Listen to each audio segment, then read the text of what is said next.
Alright, mag-comment ka nga sa comment box kung parehas tayo ng nararamdaman or parehas tayo ng pinagdadaanan sa araw-araw nating ginagawa, pagsusumikap, sa araw-araw nating pagtataguyod sa ating pamilya, sa araw-araw tayong sinusubok ng tadhana at panahon. Lahat ng effort, lahat ng sacrifice, hindi natin alam kung ano ba talaga yung mangyayari sa atin. Yung lahat ng pagod mo, lahat ng hirap mo, hindi mo alam kung may papatunguhan ba, kung magiging okay lang ba ang lahat.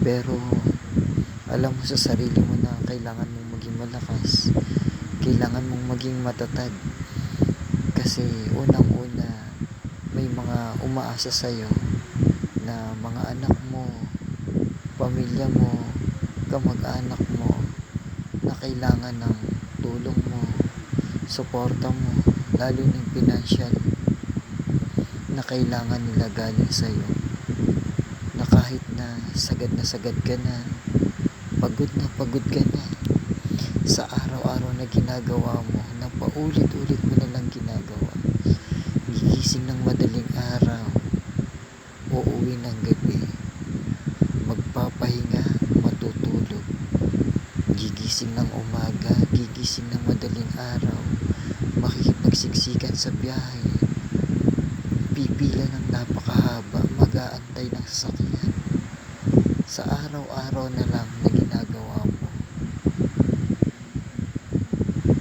Nakakapagod, nakakasawa, paulit-ulit, nakaka-burnout, pero alam mo sa sarili mo na hindi ka pwedeng sumuko, kasi unang-una may mga taong umaasa sa iyo.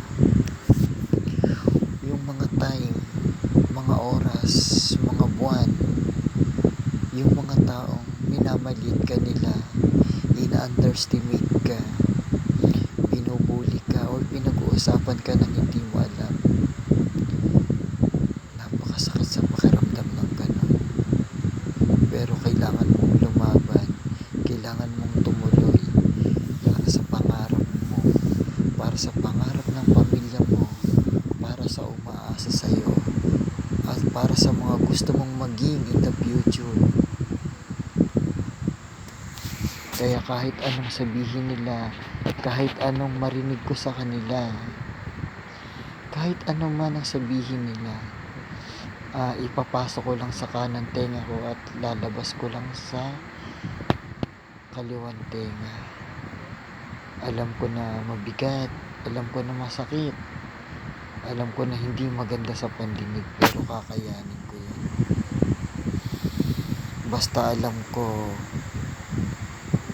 time will come, yung tinatahakong daan magandang patutunguhan. So, sa tulong ni Lord, sa gabay ng ating buong may kapal, na unat sa pool, na siya ang nagbibigay ng lakas, physical na pangangatawan, talino ng isipan, na ginagamit natin sa hamon ng buhay patungo sa tagumpay. Lahat ng sacrifice, lahat ng hirap, lahat ng puyat, lahat ng pagod, alam ni Lord ang nangyayari sa atin. Kaya laban lang, wag na wag tayong susuko, dahil darating ang panahon,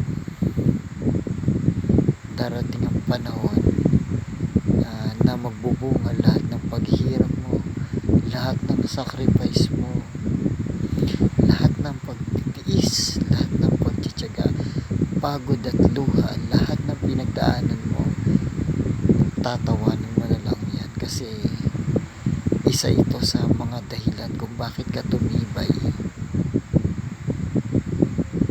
Ngayon, kung nakaka-relate ka sa pinagdadaanan ko, or malamang na pagdaanan mo na to, mag-comment ka sa comment section kung parehas tayo ng pinagdadaanan.